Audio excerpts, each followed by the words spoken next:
I used to drive for a rideshare app on the overnight shift from about 10 p.m. to 5 a.m. because the pay difference was actually insane. Regular daytime rides would get me maybe $8, $9 average. Nighttime, especially after midnight when the bars start closing, I could pull in $25, $30 a ride easy, because drunk people don't check the fare before they get in, and they tip stupid amounts when they're wasted and happy. I was saving up for a car of my own at the time. Mine was basically falling apart, so I took every single overnight shift I could get, sometimes 6 nights a week. My girlfriend at the time hated it. She said I was turning into a ghost, sleeping all day, disappearing all night. But the money was the money. Most of the rides were exactly what you'd expect. College kids stumbling out of bars, couples fighting in the back seat. One time a guy threw up out the window and still tipped me $15 for not saying anything about it. You get used to the chaos. You stop being scared of drunk people. You just kind of manage them like a bartender would. But there was this one ride. It was a Tuesday, which already should have been my first warning, because nobody's out at 2 a.m. on a Tuesday unless something's wrong with them or their life. The pickup location was weird from the start. It wasn't a house or a bar or an apartment complex. It was just a spot on the side of a 2-lane road outside of town, like actually outside of town, past where the streetlights stop. I remember sitting in my car at that pin location for a solid 4 minutes before I saw anyone, and I almost canceled the ride because I figured it was a glitch in the app. Then I saw him walking out from the tree line, not from a driveway, not from a parking lot, from the actual tree line, like he'd been standing in the woods waiting for headlights. He got in the back seat without saying much, just gave me a small nod. Youngish guy, maybe mid-20s, wearing a flannel that didn't fit the weather because it was the middle of summer. I said the usual thing I say to every rider, "Hey, how's it going?" And he just said, "Fine, thanks for coming out here." His voice was flat. Not rude, not friendly, just flat, like he was reading off a script in his head. The destination on the app was a residential address about 40 minutes away, which was already a long ride for that time of night. But again, longer rides meant more money, so I wasn't complaining. The first 10 minutes were silent. I had music playing low, some playlist I always used for night shifts to keep myself awake, and he just stared out the window the entire time. I kept glancing at him in the mirror because something about him felt off, but I couldn't place what it was. It wasn't like he looked dangerous. He actually looked kind of exhausted, like someone who hadn't slept properly in a long time. About 15 minutes in, he asked me a question that I still think about. He asked if I ever picked people up from that spot before. I told him no first time. He nodded slowly and said, "Okay, that's good." I asked him what he meant by that, and he just said, "Nothing, forget it." I remember feeling this small drop in my stomach right then, that little instinct thing you get before your brain even catches up with why you're uneasy. We kept driving. The roads got emptier, which made sense since we were heading further from downtown.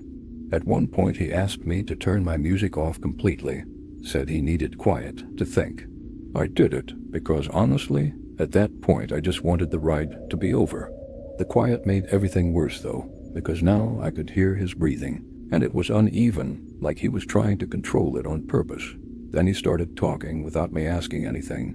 He said he used to take this same road all the time with someone. He didn't say who, and that he hadn't been back this way in almost a year. He said it like he was talking more to himself than to me. I just said, "Oh yeah, that's nice," trying to keep it light, and he laughed, this short laugh with no humor in it at all, and said, "It's not nice."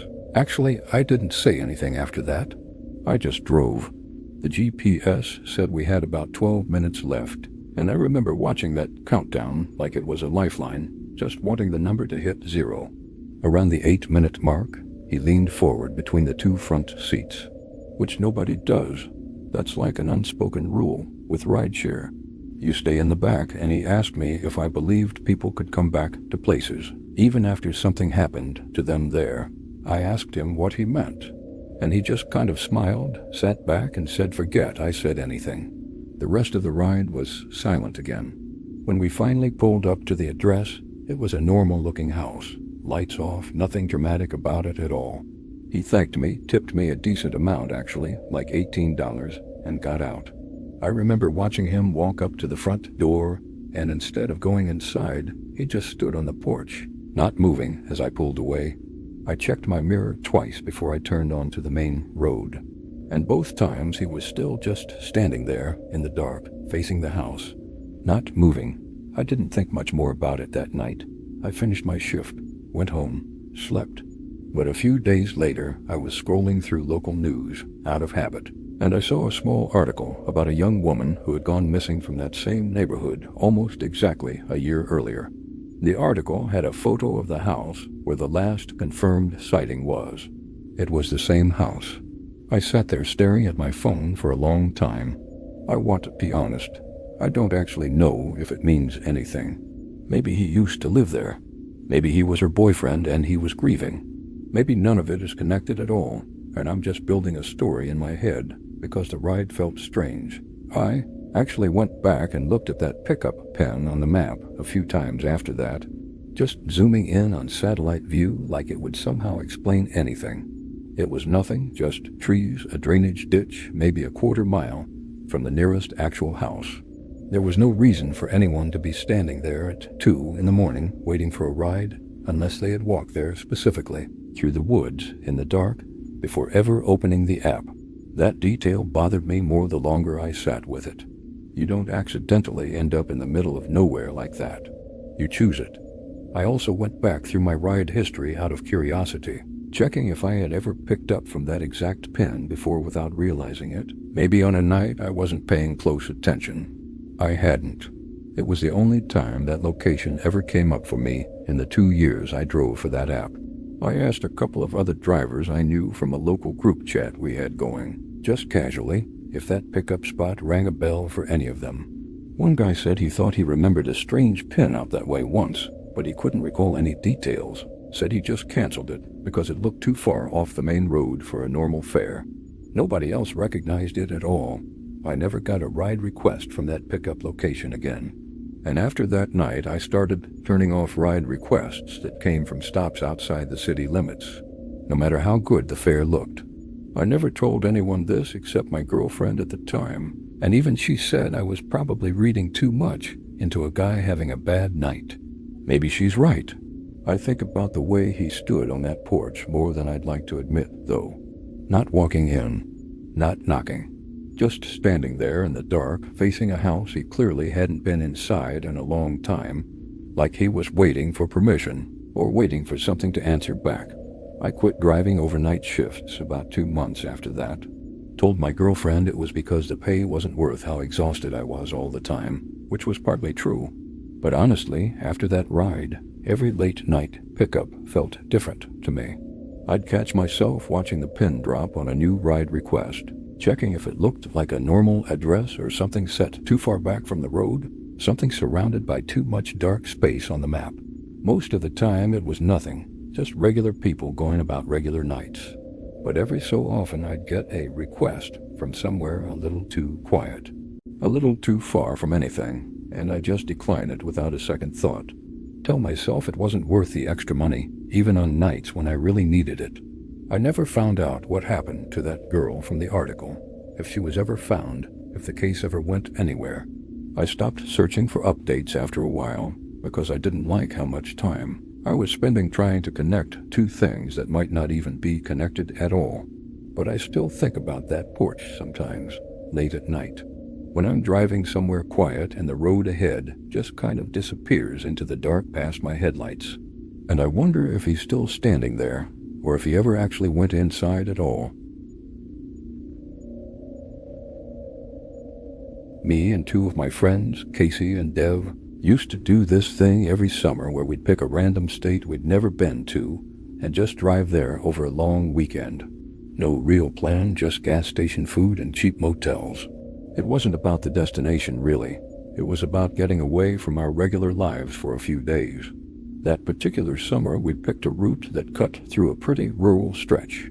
A lot of it was just two-lane highway surrounded by nothing but fields and the occasional gas station that looked like it hadn't been updated since the 80s. We were about 6 hours into the drive, somewhere well past any town big enough to have a name I remembered.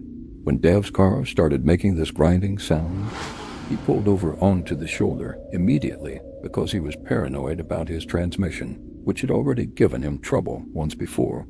It was maybe 11 p.m. at that point, pitch black outside except for our headlights and the hazards. No other cars on the road that we'd seen in probably 20 minutes. Dev popped the hood, and none of us actually knew anything about cars. We were just standing there with our phones out, using the flashlights. Poking around like that was going to fix anything. Casey had 1 bar of signal, I had none, and we were trying to figure out if it was even worth calling a tow truck out to a spot like that, or if we should just wait until morning and flag someone down. That's when we saw headlights coming from way down the road behind us. At first we were relieved, thinking maybe we could get help or at least directions to the nearest town. But the car didn't pass us. It slowed down as it got close, and then it just stopped, maybe 50 feet behind our car, engine still running, headlights on, nobody getting out. We stood there waiting for someone to roll down a window or step out, but nothing happened. It just sat there. Casey called out, asked if everything was okay, if they needed to get by. No response. The car just stayed there, engine idling, headlights aimed right at us. Dev quietly told us to get back in the car, and I remember my hands were shaking a little as I did it. Not because anything had happened yet, but because there's something deeply unsettling about a vehicle that stops behind you at night and does nothing at all. We locked the doors. Dev tried the ignition, even though he knew the car was having issues, and it actually started, just made that same grinding noise. He said he thought we could probably limp it forward a bit if we needed to. The other car still hadn't moved. Its headlights just sat there in our rear view, unmoving, like it was watching us decide what to do. After maybe 2 full minutes of this, which felt so much longer sitting there, the other car's headlights suddenly cut off completely. Not dimmed, not turned, just off, like someone flipped a switch. We couldn't see the vehicle at all anymore in the darkness. We could just hear that it was still running because we could hear the engine faintly. Casey said we should drive right now, grinding noise or not. And Dev agreed. He pulled the car forward, slow at first because of the noise.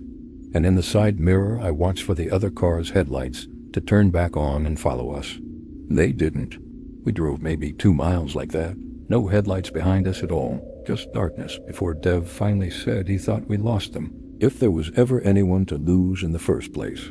We found a gas station about 15 minutes later, one of those 24-hour ones with the bright, fluorescent lighting that honestly felt like the safest place on earth. After what we just sat through, we told the guy working the counter what happened, mostly just to see if he'd heard of anything like that happening on that stretch before.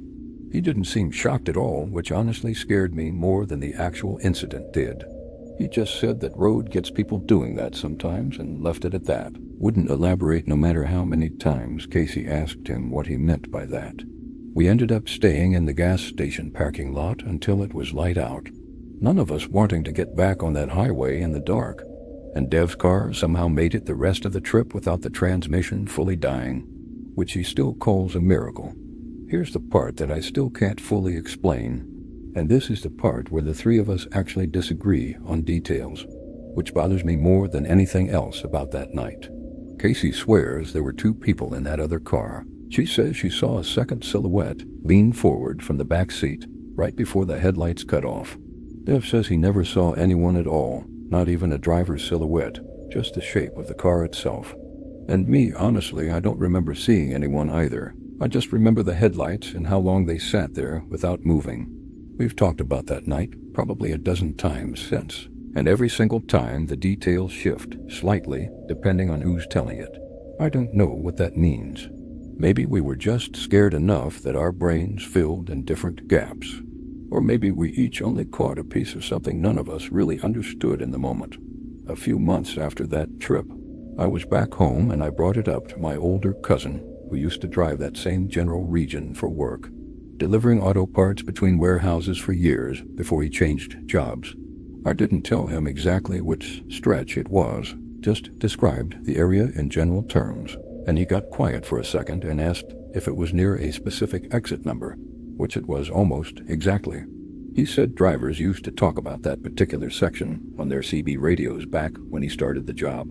Nothing specific, just a general agreement among the older guys to never stop there for any reason. Even a flat tire, even running low on gas, just push through to the next town no matter what. He said he never personally saw anything out there himself in the years he drove it, but he never questioned the advice either, because enough people who didn't know each other were saying the same thing independently for him to just accept. It is one of those unspoken trucking rules that conversation made the whole thing feel less like something that just happened to the three of us and more like something that had been happening on that road for a long time before we ever drove through it. I don't know if that makes it better or worse, honestly. Part of me wanted him to tell me it was nothing, just some old superstition passed around bored drivers to make long shifts feel less lonely. Instead, he just shrugged and said some roads are just like that. You don't need a reason. You just listen to the people who've been driving longer than you. We never went back to that stretch of highway again. We actually specifically route around it now if we're ever anywhere near that state, which Dev jokes about, but never actually questions when the topic of the route comes up. We don't really talk about that night as a group anymore either, not because we're scared to. I think it's more that none of us can agree on what actually happened. And there's something about not being able to trust your own friend's memories of the same 10 minutes that makes you want to just let it go. My dad used to drive long-haul trucking routes when I was a teenager, and every once in a while during summer break, he'd let me ride along for a few days if my mom agreed to it, mostly because he said the roads got lonely and it was good company for him. I loved those trips, honestly, even though they were basically just sitting in a cab for 10, 12 hours a day watching highway go by. He'd tell me stories about routes he'd driven for over 20 years. Towns that don't really exist on a map anymore. Diners that only truckers knew about. This one trip, I think I was 16. We were driving a route through a pretty isolated part of the country. Mountain roads mixed with long, flat stretches. The kind of area where you could go an hour without seeing another car. It was late at night, maybe around 1 a.m., and my dad was doing what he always did on long stretches. Sipping gas station coffee and telling me to keep talking to him so he wouldn't get drowsy at the wheel. We saw a hitchhiker up ahead on the shoulder, just standing there with a small bag, no sign, nothing. Just standing facing traffic like he was waiting for someone specific rather than trying to flag down just anyone. My dad, despite 20-plus years of trucking and probably better instincts than most people about who's safe to pick up, slowed down and pulled over. I remember asking him why, since he always told me never to pick up hitchhikers. And he just said something felt different about this, that the guy didn't look like he was in trouble. He looked like he was just there. But the man that got in was older, maybe in his 60s, very quiet. Thanked my dad politely and said he just needed to get to the next town over, which was about 40 minutes up the road. My dad asked him the usual trucker small talk, where you headed, what's your business out here this late? And the man gave short, polite, but pretty vague answers. Said he was heading home. Didn't say from where. I was sitting in the sleeper section behind the front seats, half paying attention, mostly just tired and staring out at the dark road going by. At some point I must have drifted off because I don't remember most of the middle part of that ride at all. I think I actually fell asleep, which I never usually did on those trips because I loved being part of the conversation. What I do remember, and I've never been totally sure if this was real or if I dreamed part of it, is waking up briefly to my dad's voice, and it sounded different, tighter, like he was trying to stay calm. I heard him say something like, "That's not what I asked you," and the man's response was so quiet I couldn't make out the words at all. I remember opening my eyes just enough to see the back of the man's head in the passenger seat, completely still, not turned toward my dad at all, just facing forward, and my dad's hands gripping the wheel tighter than I'd ever seen them. I fell back asleep almost immediately after that, I think out of exhaustion more than anything. And when I woke up again, it was already getting light out and the man was gone. I asked my dad what happened. When did we drop the guy off? And my dad kind of paused before answering. Said we dropped him off at the town like he asked. Nothing else to it. But he seemed off for the rest of that day, quieter than usual, and he didn't tell any more of his usual stories like he always did to pass the time. I didn't push it because I was a teenager and honestly more interested in finding food than dissecting my dad's mood. It wasn't until years later, I was maybe 23 at this point, that I brought that night up to him again, mostly out of curiosity since it had stuck with me all that time. I asked him straight up what that guy said to him that night, the thing that made him sound so tense. My dad got quiet for a long moment, and then he told me he honestly didn't fully remember the specifics either. Said it was so long ago now, but he remembered feeling like the man in the passenger seat wasn't answering questions the way a normal person would, like his responses were delayed, or slightly wrong, not in content but in timing, like he was translating his own thoughts from somewhere else before speaking them out loud. My dad also told me something that night that he'd never mentioned before, which is that when he dropped the man off at the town, the man got out, walked toward a building that my dad assumed was his house, and by the time my dad pulled back onto the road and glanced in his mirror out of habit, there was no one on the sidewalk at all. No man walking away, no door closing, nothing. Just an empty sidewalk under a streetlight. He said he didn't think much of it at the time because he was so tired. Chalked it up to the guy just moving fast or ducking behind a building.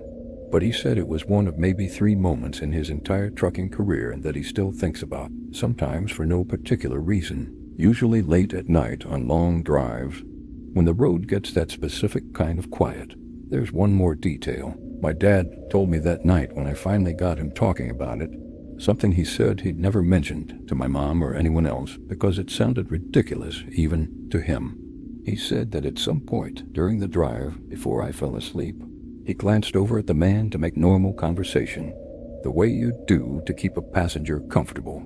And for just a second, maybe less than a second, he said the man's reflection in the side window didn't match his position in the seat. He said it was probably just a trick of the dashboard lights or his own tired eyes playing games with him after so many hours on the road. And he laughed a little when he said it, like he was trying to talk himself out of believing his own memory. But he said that image stuck with him more than anything else about that night, more than the strange answers, more than the empty sidewalk. Just that one flash of something not quite lining up. I asked him if he ever considered pulling over right there and making the guy get out early, and he said the thought crossed his mind, but something about the man's calmness made him second-guess it, like causing a scene over a feeling wouldn't have looked reasonable to anyone, including himself. He said trucking teaches you to trust your gut immediately or not at all.